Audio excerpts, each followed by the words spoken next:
हरियाणा में प्रदेश भर के मेडिकल कॉलेज के एमबीबीएस के छात्र और छात्राएं सरकार द्वारा ब्रांड पॉलिसी लागू करने के विरोध में 28 दिनों से धरना प्रदर्शन कर रहे हैं। पिछले 28 दिनों से विद्यार्थी अपनी कक्षाएं तक नहीं लगा रहे, जिससे अब उनकी पढ़ाई प्रभावित हो रही है। बीती रात भी एमबीबीएस के स्टूडेंट का एक दल हरियाणा सरकार के नुमाइंदों से बात करने के लिए गया था, लेकिन सरकार के साथ उनकी सहमति नहीं बन पाई, जिससे उन्होंने कहा कि जब तक सरकार बात नहीं मानती तब तक हम प्रदर्शन जारी रखेंगे। आईएमए जिला प्रधान डॉक्टर नवीन गुप्ता ने कहा कि करनाल के कल्पना चावला मेडिकल कॉलेज में आईएमए के डॉक्टरों ने बांड पॉलिसी के विरोध में छात्रों का समर्थन करते हुए प्रदेश के प्राइवेट अस्पतालों में ओपीडी बंद करने का निर्णय लिया है। देखिए, ये जो बॉन्ड पॉलिसी है ये एक तरह से बॉन्डेड लेबर की तरह ही है। बाकी अगर आप दूसरे स्टेट्स के अंदर देखते हैं जहाँ पे भी बॉन्ड्स है, पहले तो हर स्टेट में बॉन्ड है नहीं, जहाँ पे बॉन्ड है 1 साल 2 साल या मैक्सिमम 3 साल का है। पहले तो 7 साल का बॉन्ड ही समझ में नहीं आता, 7 साल का क्यों। सरकार बॉन्ड रखना चाहती है, ज़रूर रखे, बट वो लेकिन तरीके से होना चाहिए। 1 साल 2 साल होना चाहिए। उसके बाद क्लैरिटी नहीं है। अगर बच्चा एमबीबीएस के बाद अगर एमडी एमएस करना चाहता है, पोस्ट ग्रेजुएट करना चाहता है, क्या वो ये 7 साल के बाद करेगा, इसकी क्लैरिटी नहीं है।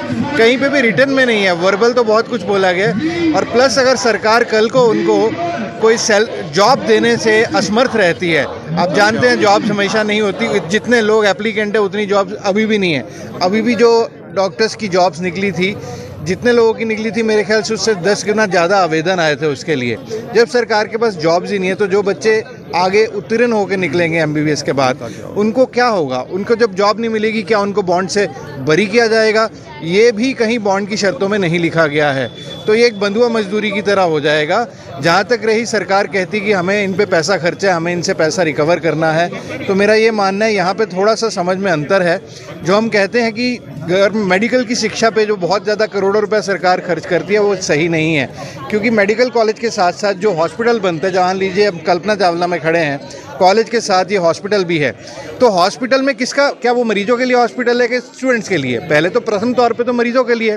सरकार का दायित्व है हेल्थ सर्विसेज प्रोवाइड करना अपनी पब्लिक को एट फ्री ऑफ कॉस्ट। तो गवर्नमेंट ने जो मेडिकल कॉलेज खोले हैं, उनके साथ जो हॉस्पिटल्स हैं, उन हॉस्पिटल्स के अंदर जितना भी उपचार है, वो सब का जो भी खर्चा आता है वो मेडिकल एजुकेशन में जोड़ दिया जाता है, जो कि सही नहीं है।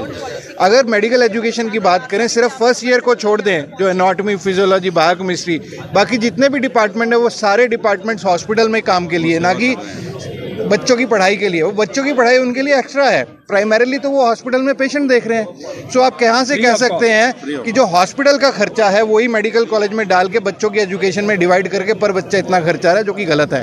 वो सरकार खर्चा कर रही है अपनी पब्लिक के लिए, अपनी पब्लिक को हेल्थ सर्विसेज प्रोवाइड करने के लिए। तो अगर आप सिंपल भाषा में देखें तो एक सरकार, एक बच्चे के ऊपर खर्चा वही है जो एक बीए एमए के बच्चा पढ़ रहा है सरकारी कॉलेज में, उतना ही खर्चा है। हाँ, थोड़ा अधिक खर्चा अगर होता है उसके लिए बॉन्ड बिल्कुल चाहे तो सरकार चाहे कर सकती है, बट वो बॉन्ड सही तरीके से होना चाहिए। 1 साल 2 साल होना चाहिए, और उसमें प्रावधान होना चाहिए कि अगर आपको जॉब सरकार देने में असमर्थ है तो उस बॉन्ड से बरी किया जाए।